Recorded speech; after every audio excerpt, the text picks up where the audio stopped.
Shaolin Temple the rain did not fall, it slammed into the earth. The storm washed over the worn stone slabs of the Shaolin discipline. Courtyard Leo is American. Woke up with his bones feeling like they had been taken apart and forced back together. Thunder roared in his ears, the memory of metal and impact still rang inside his skull. He tried to push himself up. He tried to curse the driver in the dirtiest Brooklyn English. He knew, but he did not see a New York street. He saw a circle of shaved-headed monks holding clubs. Fear and killing intent twisted their faces. Torches shook in the wind, and rain firelight painted his soaked blonde hair. He caught the deep blue of his eyes to them. It looked like a demon had crawled out of hell. Someone screamed that he was a Rakshasa ghost. More voices joined the howl. No one waited for him to say a single word. Clubs came down like rain. They crushed him into mud and black water. His screams meant nothing to them, to their ears. It was only the roar of a monster. The master of the discipline hall stepped through the crowd. His name was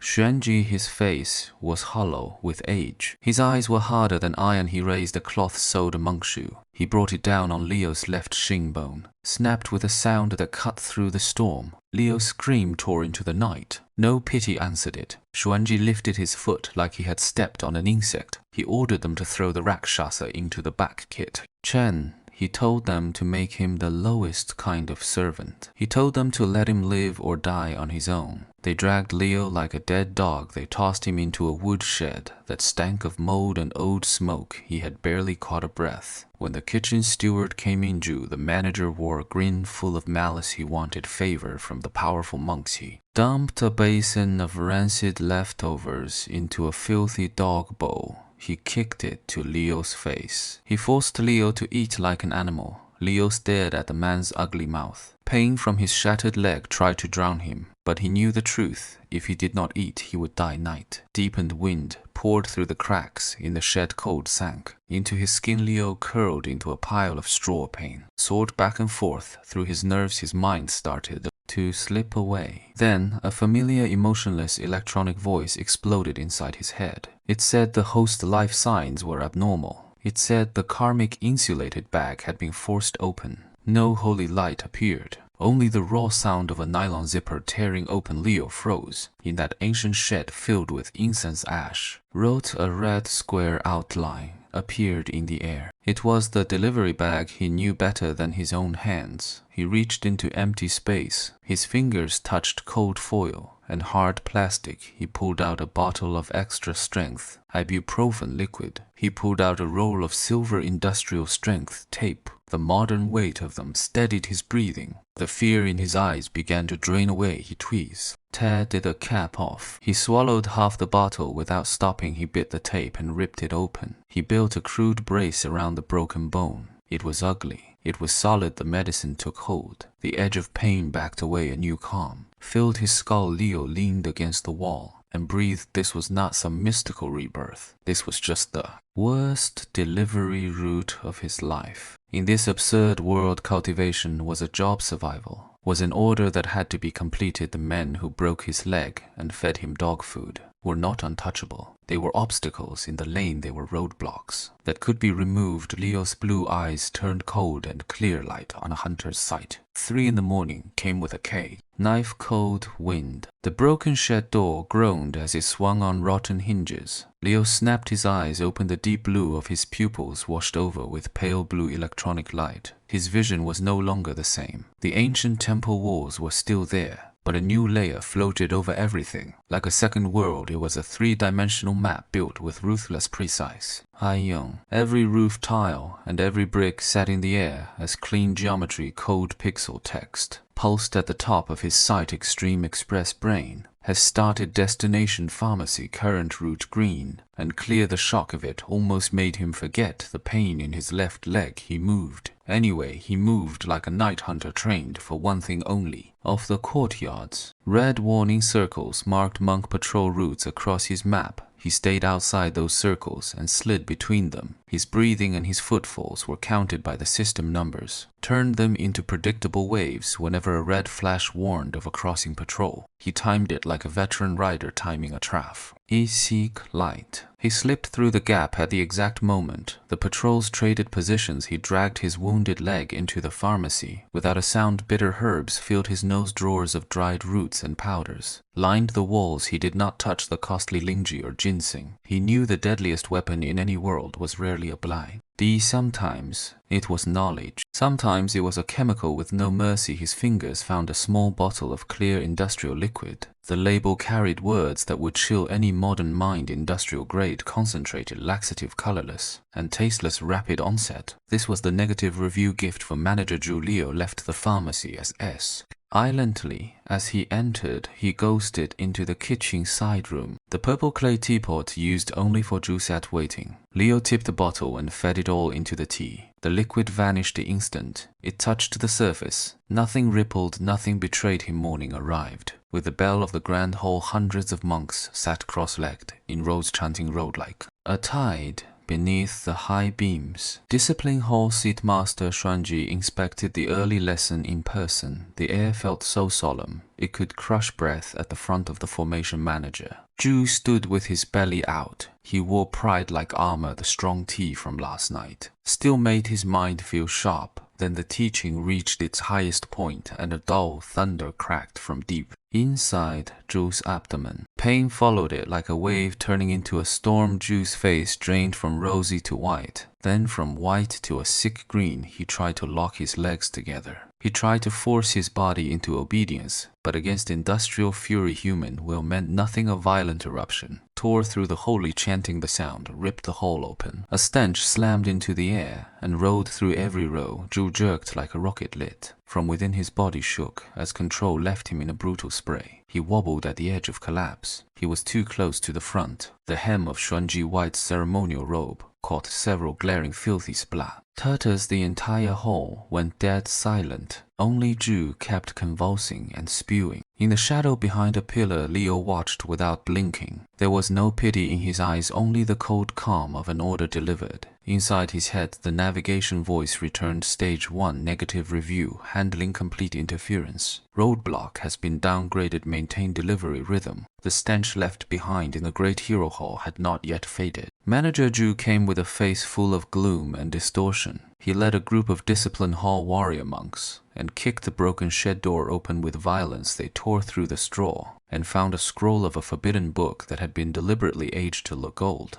It was a remnant chapter of the Dem on sect that the Chan order strictly forbade anyone to study. The frame job was painfully crude, but under a system where rank was everything, a groundless charge like this was enough to let a blonde, blue-eyed Rakshasa die. 100 times they dragged Leo roughly to the center of the Discipline Hall execution. Yard Seat Master Xuanji stood there with a face dark as iron. The robe that had been stained with filth was already replaced, but the anger in his chest burned even hotter than before. He did not give Leo the slightest chance to defend himself. He only lifted a hand and waved with cold indifference. 2 thick oxide whips had been soaked in heavy salt brine. 2 powerful warrior monks swung them. The whips sliced the air and sea. Reamed like something dying, the first slash landed. The skin across Leo's back burst open. In an instant, the salt water seeped into flesh, and the pain was like 1,000 red-hot needles, stabbing at once, yet under the stunned eyes of the watching monks. The foreign youth did not cry out. He did not beg. He did not even tremble in surrender. The extreme express brain in his head was already running at a terrifying speed. The system's electronic voice echoed with icy calm inside his mind. External physical impact detected. Kinetic trajectory analysis in progress. Pain filtering system engaged. Remaining health 85%. He was not simply enduring through stubborn will. He was using tiny tremors in his muscles. He guided the force of each strike along bone and into places that would not kill him. In his eyes, those whips were nothing but delayed red impact commands. He was using cold math to fight the collapse of his body. 30 lashes fell without mercy. Leo's back had become a churned ruin of blood and flesh, but he still knelt upright like a stone statue.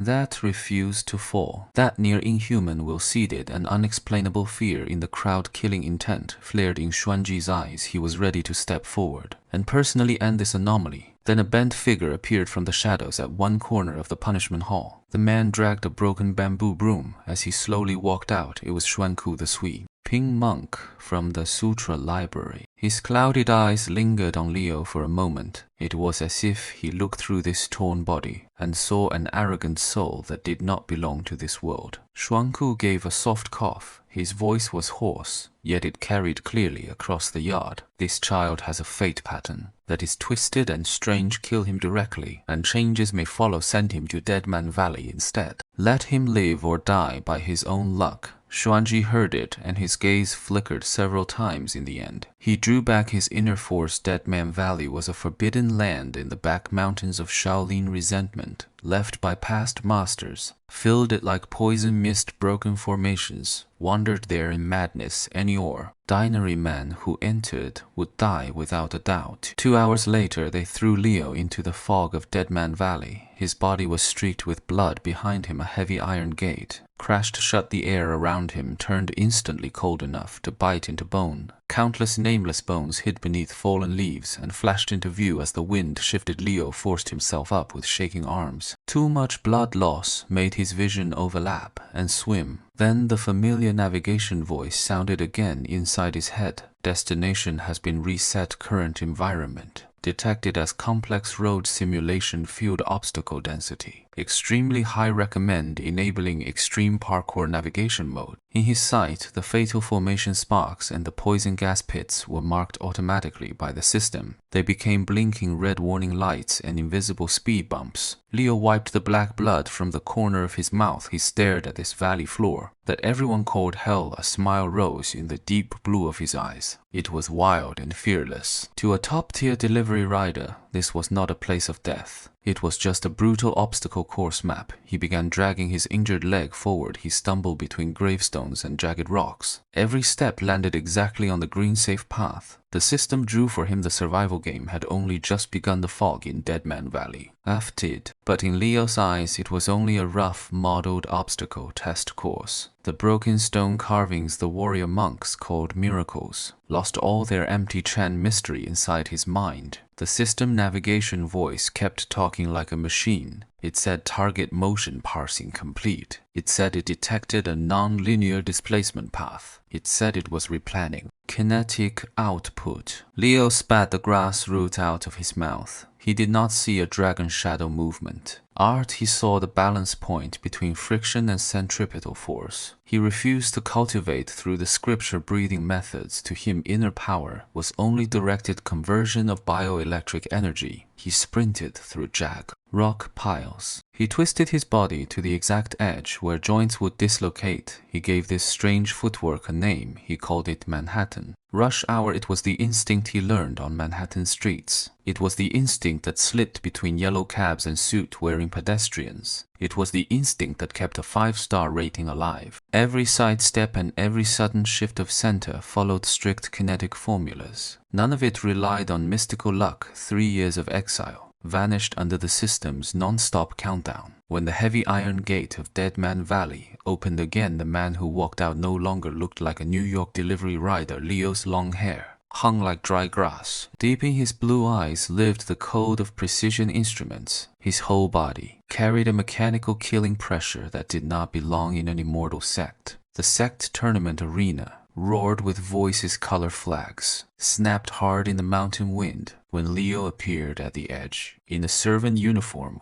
almost torn into raw GS. Mocking laughter burst out like knives. To everyone watching, he was only a stray dog who got lucky and did not die in the valley manager. Zhu sat high on the platform. He rolled a jade thumb ring between his fingers. He looked down at the outsider with contempt. Then he signaled for the draw to begin. It felt like fate making a joke, or like the system reaching into causality behind the scenes. The lot in Leo's hand pointed straight at Zhu Zihao. He was manager Zhu's nephew. He was also the hand-picked rising star among the servants. This year Zhu Zihao strode onto the stage in brocade and bright silk. The long sword in his hand shone with a hard cold glow. He stared at Leo, who stood expressionless in rags. He hooked a finger at him in open ridicule. He spoke with arrogant superiority and called Leo a foreign mutt. He told Leo to kneel and admit defeat. He said he might then consider letting Leo die with dignity. Leo did not answer. He only adjusted the distance between his feet by a hair in his vision. The whole arena became a traffic grid packed with red and green lights. Zhu Zihao became nothing more than an obstacle blocking the only route.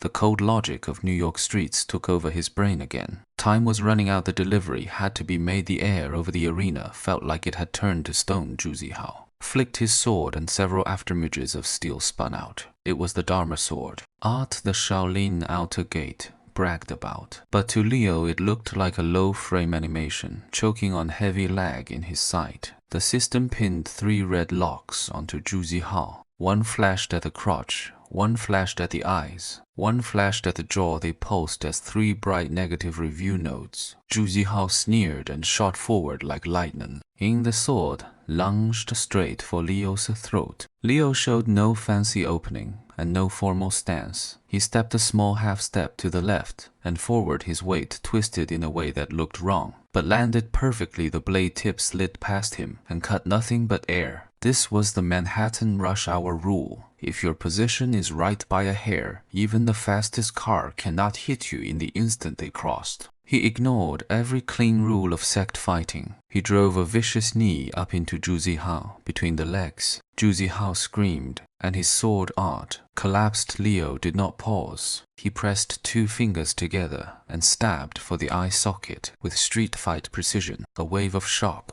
cries burst from the stands. That filthy brawl move sounded like an insult inside this solemn ring. Zhu Zihao clutched his face and stumbled back. Leo followed like a shadow, glued to his heels. He dropped his hips. Power surged from his feet through his waist and into his right fist. In one snap, there was no inner force ripple and no mystical glow. There was only weight and torque. His fist smashed into Zhu Zihao's jawbone, cracked clear enough for everyone to hear. Zhu Zihao dropped like a sack of flour thrown from a delivery truck. He slammed a stone and passed out on the spot. The arena fell into a dead silence on the high platform. Abbot Kongwen lurched to his feet. His old face shook with rage. He pointed at Leo, and his shout rolled like a bell. Oh, for daring to stain a holy tournament with demonic dirty tricks. He called the methods vile and shameless. He called Leo the shame of the Buddhist gate. Leo stood there while curses poured down on him. He reached into his robe without hurry, all eyes locked onto his hand. He pulled out a strange piece of plastic with a handle. It was a red and white handheld megaphone. A harsh electric hiss tore through. Kongwen shouting. Leo pressed the switch. His cold voice ran through the speaker and gained a ripping metallic edge. It covered the whole back mountain. In an instant, Leo told them to stop talking about Buddhist glory. He said in his eyes this place could not even meet the hygiene of a street food cart. The amplified sound made ears. He pointed at the abbot above them. All his eyes were colder than a knife. He said their doctrine was 5-star praise, but their behavior was 0 score. After sales, he said this order would not be delivered. He said he was giving them a bad review. He said it would be the lowest in the whole arena, and it would never be withdrawn. The megaphone scream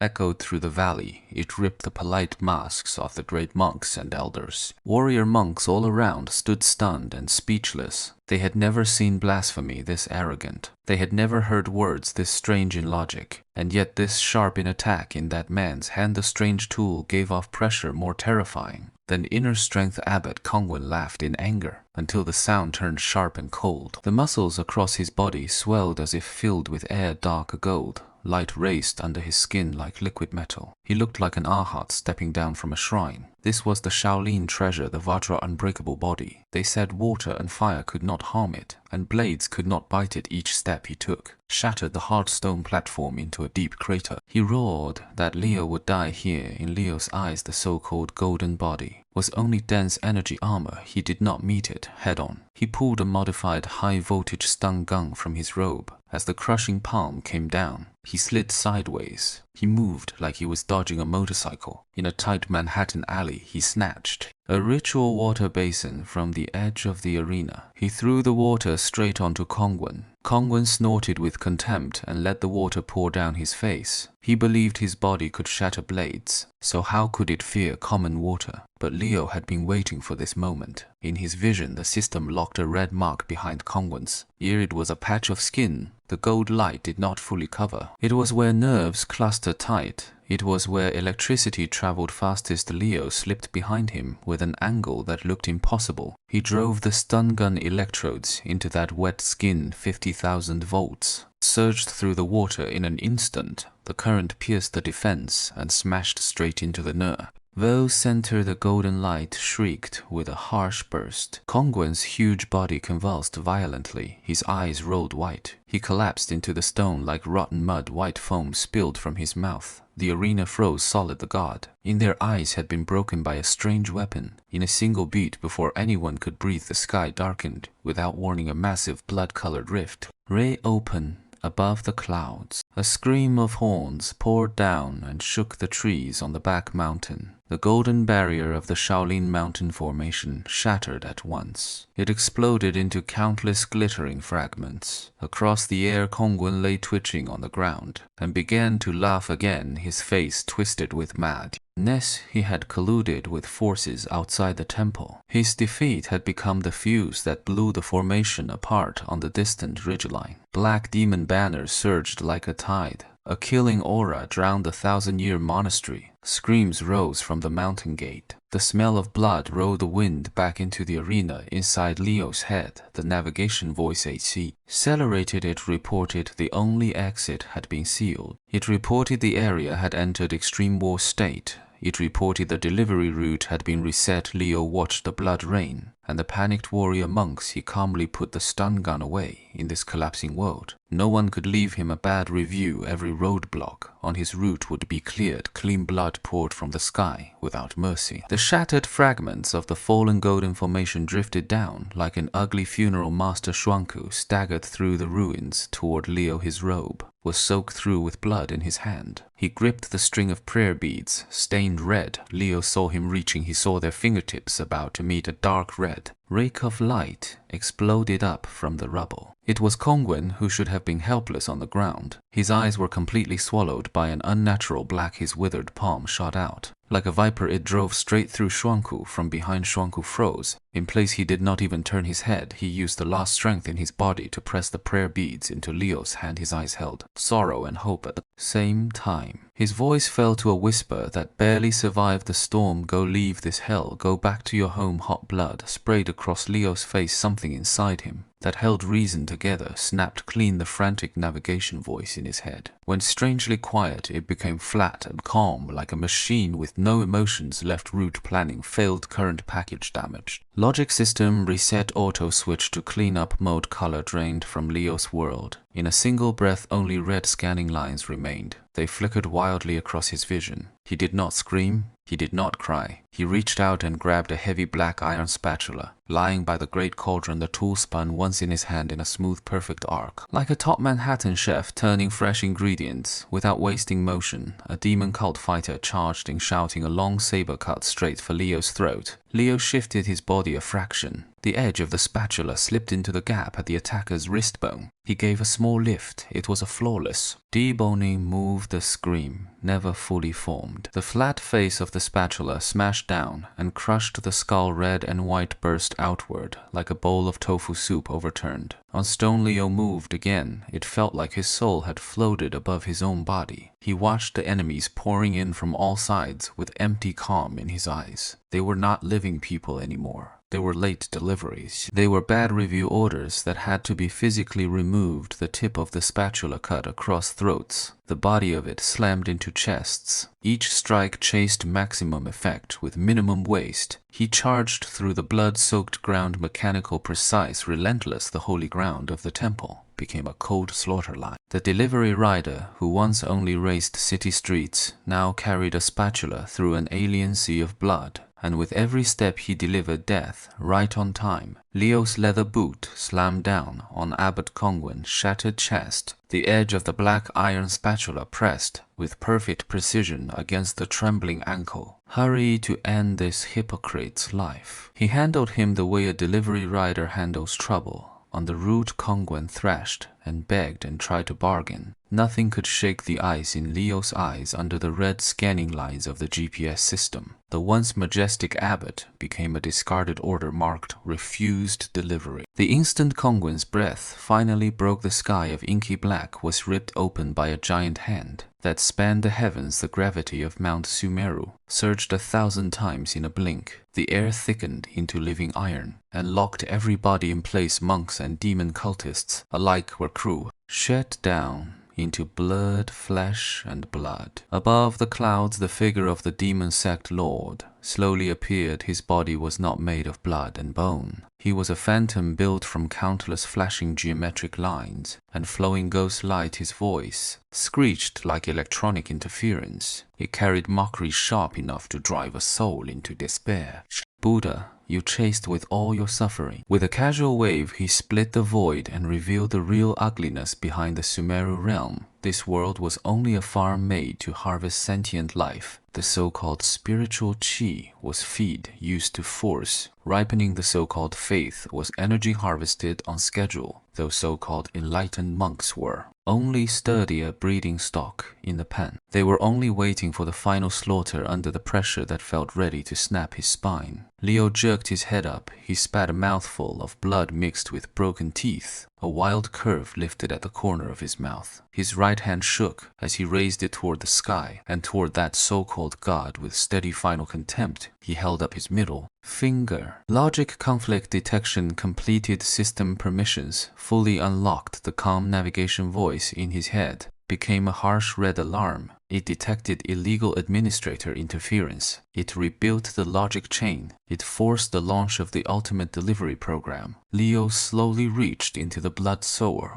carried a comic, insulated bag. That bag was the last dignity he had as a delivery rider. It was also the final trump card that could format this fake world into nothing, facing the false god in the clouds made of geometric lines. Leo laughed like a man gone wild. His right hand ripped out of the comic insulated bag, and his fingers clenched a cone of cold metallic light. It was the system's final compensation, a tactical lens. Nuclear warhead called the Destroyer. The navigation voice shot up in pitch and announced it had detected a malicious bad review, and it was launching a forced return program. Leo shredded his throat and roared at the arrogant face in the void that he was done. With this job, he said, God had judged this place as rotten and God was returning it. The fuse on the warhead was torn free in an instant, and a 3-second countdown burned blood red in the air. There were no dazzling techniques, only pure physical ruin, strong enough to tear the smallest particles apart. When the thing people called a scientific miracle bloomed on the summit of Mount Sumeru, heat of countless millions of degrees turned Buddhist law and demonic chi into ash in a heartbeat. The golden divine hand was as fragile as foam before the mushroom cloud, and space collapsed under the extreme pressure, exposing a universe that looked like the underside of a circuit board. Before the white glare swallowed him whole, Leo locked 5 fingers around the prayer beads on his chest, and his entire body was dragged into a deep dimensional rift. The sharp stink of disinfectant replaced the sweet stink of blood when Leo opened his eyes again. A flickering ceiling light buzzed with electric hiss. This was a public hospital in Brooklyn, New York. A nurse walked in and looked at the greasy delivery rider with open disgust, then told him in a flat voice that he had only blacked out briefly after a car crash. Leo said nothing, and he felt a heavy weight in his right pocket. It was the prayer beads he had taken from that other world, and a tiny spatula soaked in godly power. Back in the moldy rental, the sound of violent kicking shattered his thoughts. His landlord, Old Miller, filled the doorway with shaking jowls, and he waved an overdue bill and told the blonde errand boy to pay rent or go sleep on the street. Leo rose slowly, and a gentle curve lifted at his mouth, like kindness with fallout behind it. He did not argue,